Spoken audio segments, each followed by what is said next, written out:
Hi, so tonight we're going to be making, by request, some Lyonnaise potatoes. And we've made these with some of the students in our culinary class at school. And I've had some people ask if we could show how to do it. So it's not too difficult.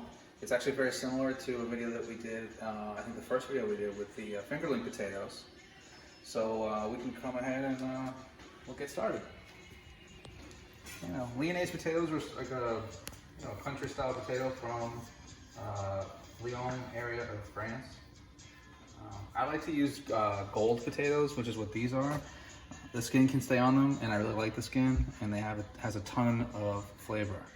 So you can cut these any way you want. You can dice them up, slice them into just rounds. I think tonight I'm gonna cut them into sort of like a half moon. All right, so like that. And then just come through, I don't know, I guess we'll call that, 1/4 of an inch, okay? And the reason I like to cut them for this particular potato this way as opposed to a dice is it'll give us a lot of surface contact when it's in the pan.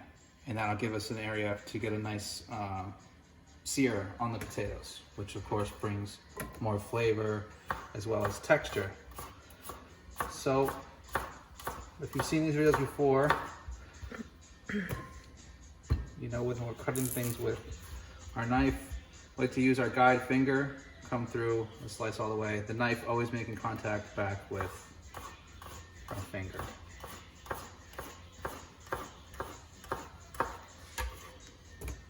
And we'll just put them straight in the pot. Then we're going to cover these with cold water. And I'm going to season the water with pretty generous amount of salt, okay? And then the potatoes will really be able to soak up that salty flavor, or that salty taste. So, finish these up. And the other thing too you have to remember is my thumb is always behind this finger. I'm not sure if the angle there you can see that, but it's never with it. Always behind it. So it's sort of almost like a claw that you make with your finger there. And at first it feels uncomfortable, but it's the only way to be safe. The other thing too with the knife is you always want to grab it by the spine here. You don't want to just hold it in your hand like this. Even though the handle looks like it's made to do that, you don't have as much control. So my hand can slide around. So if I'm cutting, the knife can move. If I'm holding it by the spine, my fingers are of course above the blade, it can't move. Okay? So it's also the safest way to hold the knife, and that's really important. You don't ever really want to be cutting things with soaking wet hands, but if your hands or what you're working with has moisture on it, this will help you grab the knife. Okay. So I'm gonna go ahead, like I said, I'm gonna cover these with water, put in a generous amount of salt, and we're gonna bring them to a boil until they're fork tender. Then we're gonna drain them, cool them down. Okay, so the next part of our potatoes is going to be caramelizing some onions. Now you can do these both ahead of time. It doesn't matter really which order. So we just did the potatoes. The potatoes are now on, the flame is under them. And so while they are waiting to cook, we're gonna go ahead and get the onions started, all right? So this time we're gonna do a julienne onion. So we slice off the bottom. We're gonna cut off that root. Okay, we're gonna still cut it in half, just like as if we were dicing it. Okay, we're gonna peel it. Now caramelized onions are pretty versatile. So if you're here and you're taking the time to cut the onions and have a pan hot and doing it, do a bunch. You can freeze them, and you can have them for a hamburger night or a steak night or a chicken night. Again, they're pretty versatile. So at this point, and you don't have to cut, you can cut them in any shape you want. So we still have that root in there, and that's going to keep the onion together, which is great for dicing. But tonight we don't want that. So I'm just gonna make a little V cut, and it's gonna come right out. All right. If you're not comfortable using a big knife like this to do that, then use a paring knife or something. Okay, then we're gonna come back. We're still gonna keep it root away down on the board. And then we're gonna come through and we're gonna slice it. Okay. So now without that root, when these onions hit the pan, they're gonna be able to separate. All right. So take your time. Come back to that guide finger. When I get to this point, what I like to do is flip the onion down. Now I have that flat side of the onion for my finger to hold on to. If I'm trying to hold it just like this, the onion's round, it's a little bit harder and there's not much there. So knock it down, okay? And then come back and continue to slice through it. Okay, and then we just get to that one last cut, and we're done. All right, so same thing, you come through this way. The thing that's kind of fun about onions is you can kind of change up your stance on how you want to cut it. You can do that way, okay, I can go back that way. Okay, you can chop straight down. All right. Done deal. All right, now I've already got the pan hot. I'm gonna go ahead and get these guys in there. And the smell is really just the best. I love the smell of cooking onions. I'm gonna put the fan on here in a minute after we stop filming, blow it out to the neighbors so they can smell it too.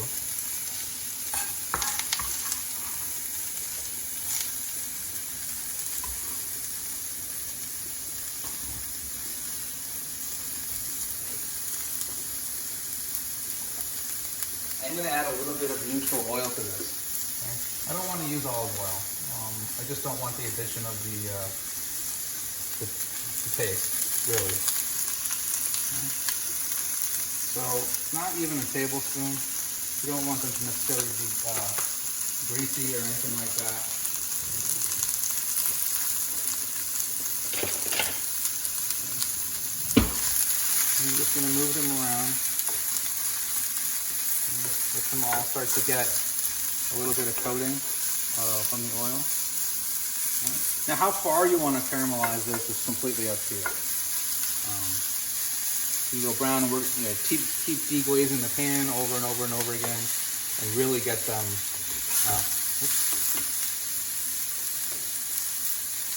nice and brown. You can kind of just go about like this, really high heat for a shorter period of time. You might end up with a little bit of char. So it's up to you. So I'm going to turn the fan on and I'm going to leave these probably medium-high heat. Okay, and then I'm going to have a glass of water to deglaze the pan standing by. So we'll check back in a few minutes after we've had some time to cook down.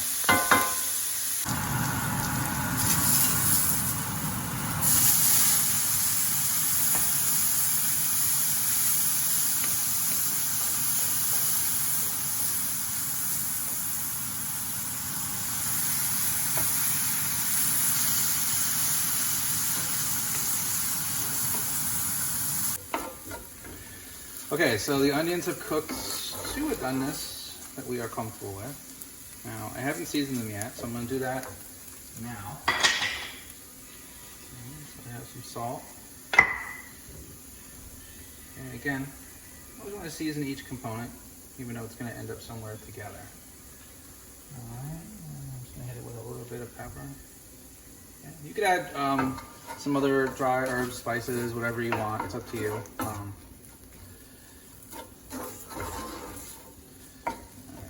Nice and stirred in there. So I'm just going to go ahead and then put these in this little tray. You could put them in the fridge if you were doing it, in the morning time, before you went to the beach or something, and then come back to it later. All right, but we're going to do this all tonight, so I'm just going to set it over here and not worry too much about it. I'm going to set this pan off to the side for now. I'm going to use that pan again for the potatoes. So we're going to start now. We're going to have chicken with our potatoes tonight. So let me just check these to make sure they're not too soft before we get into the chicken. Okay, they're almost there.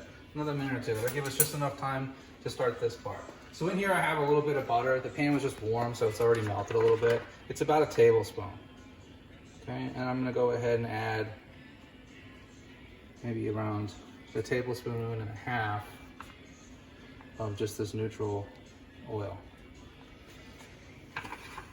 So I've gone ahead and already cleaned up a couple of cloves of garlic, and what I'm gonna do is I'm gonna put these in the pan and I'm gonna cook them until they're nice and brown.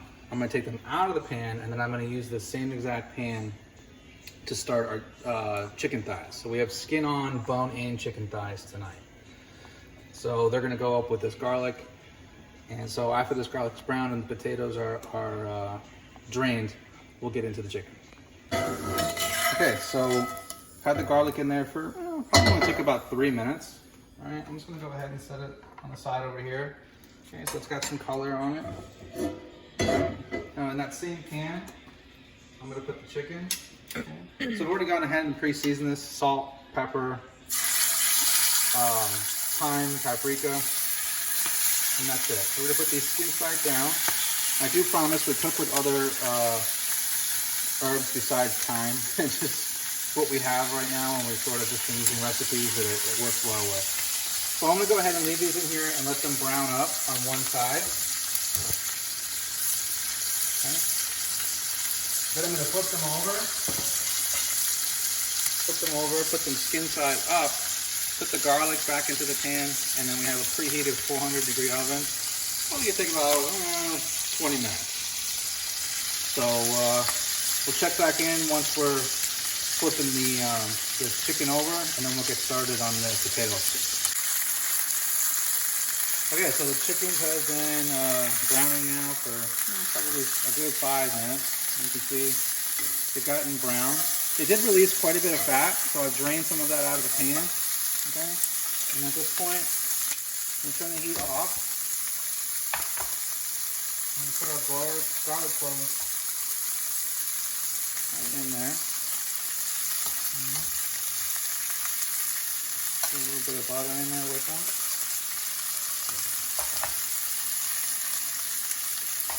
And this whole thing's going to go straight into the oven.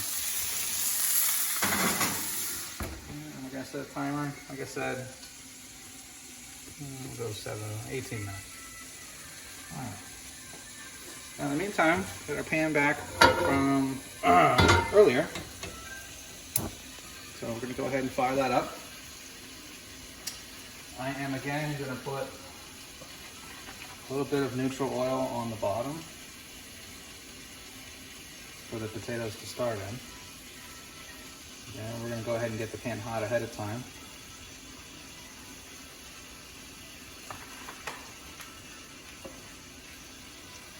Alright, so move this off. Okay, so the pan's hot. Alright, I'm going to take some of our potatoes here. We're not going to put them all in at once, okay? Because we don't want to overcrowd the pan. For one. Okay, we're going to try and get some color as much as we can. Now, don't worry about every potato being cooked, exactly the same amount. This is, like I said, this is sort of a rustic country dish. So we're just going to start with where we can get a decent amount of covering. Right. Now, if you were going to use anything dry in the spice category, this would be the time to go ahead and put it in. But we're going to keep ours really, really simple today. We're just going to have the potatoes, the onions, and I have a little bit of parsley, salt and pepper, and that's it. So we're going to let these brown for a minute. I'll stir them around, kind of move them to the side, and then I'll try and make room for the next batch of potatoes. And then once we get it all together, we can toss in the onions and a little bit of butter and the pepper.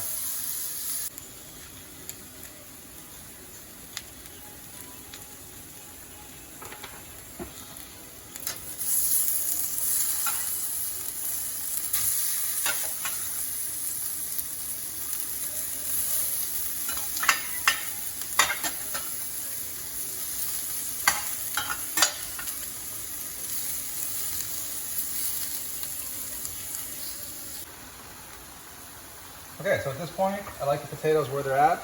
Okay, I have checked the seasoning on them from our initial boiling, and they were really kind of just dead on. So I'm not going to mess with that. All right, I feel like that's enough onions. You just kind of eyeball it, however much you want. You know, I think one of the things with cooking is if you're home and you're not an experienced cook is not overthinking it, not wondering, did I put too much, did I put too little? When it comes to savory cooking, you're gonna be okay. So, like I say, I'm eyeballing that as how much I want to put in there. Okay, now I'm gonna add, we are doing some French cooking today, so we're gonna add some butter. Now, if you're thinking, oh my gosh, that is so much butter. It's really not. It's about 2 tablespoons for 2 pounds of potatoes, which we are probably going to share between, I think, at least 5 people could be fed from this, probably 6. So when you divide that up, it's not as much as it looks like initially. If you put that much into a single portion, yeah, that's a lot of butter. Okay? So I'm just going to toss this together. Okay? I like this, I said it in my other video, if you haven't seen it, I like to use a metal spatula because I know that it's heat resistant. It's nice and thin. It gets underneath what I want to move around quite easily. Okay.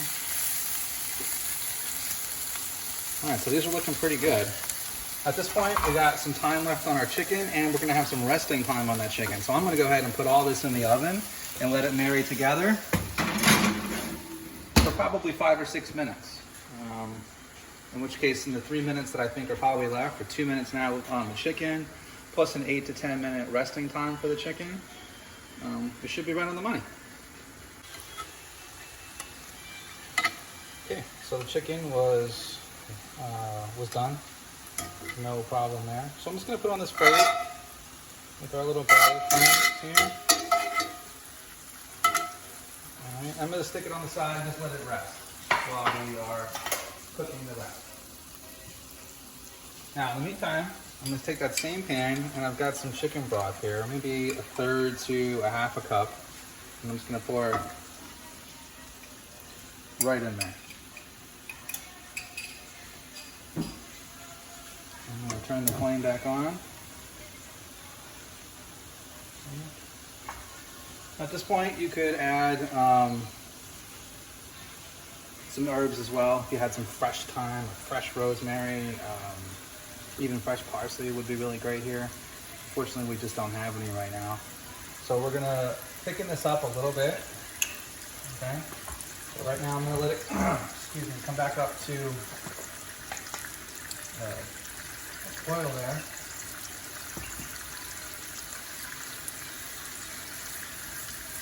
And I'm gonna go ahead and thicken this with what we call a slurry. Okay. A slurry is just a mixture of a little bit of cornstarch and a little bit of water until it becomes what it sounds like, kind of the slurry, paste. All right. Potato starch would be a great option here if you have it. I don't have any of that right now. Okay. So we got the pan drippings in there. All right. I'm going to go ahead and add a little bit of this slurry.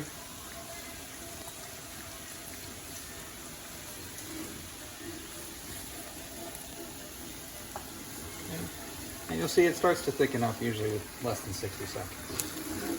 Okay. Right, so now we have ourselves a really quick pan sauce. Okay.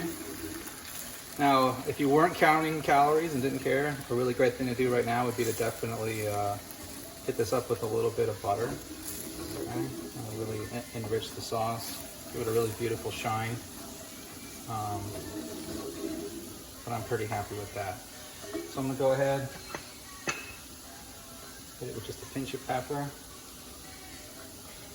Okay. So the chicken broth I had was with sodium. So I'm gonna go ahead and take a guess that this has probably got the salt level that I'm looking for. So I'm gonna taste it.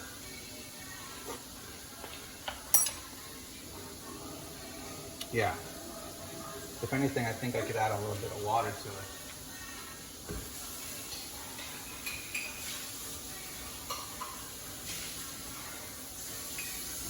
Some of those chicken broths you get, they're a little salty. Okay. But the flavor is there. I mean, it's meant. just to be really subtle with the chicken. You don't even have to use it. There we go. All right. So now our chicken's been resting. Our potatoes should be coming out of the oven. So let me grab that pan so we can see it come out of the oven.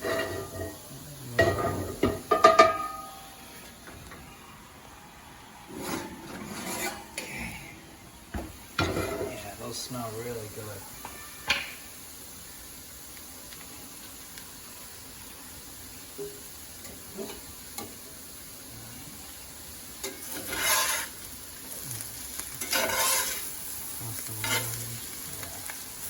So the onion and the potato have had time to hang out together. I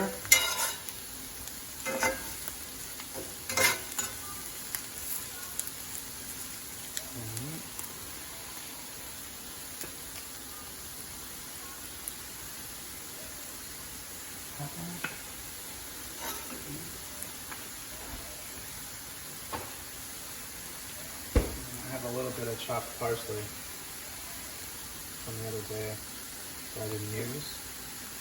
Okay. So don't be shy with the fresh parsley.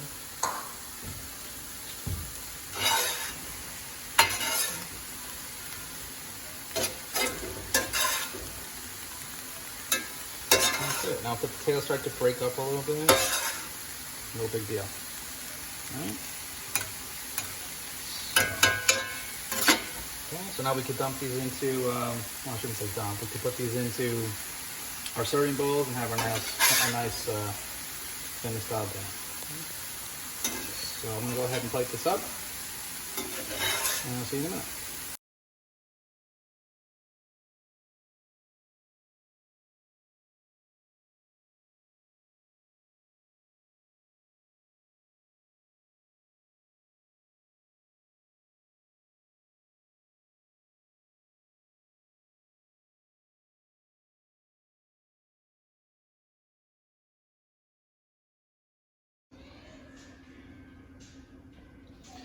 Okay, so there we go. We started off with the Lyonnaise potatoes. That was the inspiration for today. And we had the chicken thighs, so we wanted to show you guys that. We did it with cabbage because we had a little tiny bit in the fridge. Any vegetable would really work here. Something green would be great. Some more asparagus, carrots, spinach. Would all work nicely. Or just keep it simple. Potatoes and chicken. Call it a day. So we appreciate you watching, and we'll see you again next time.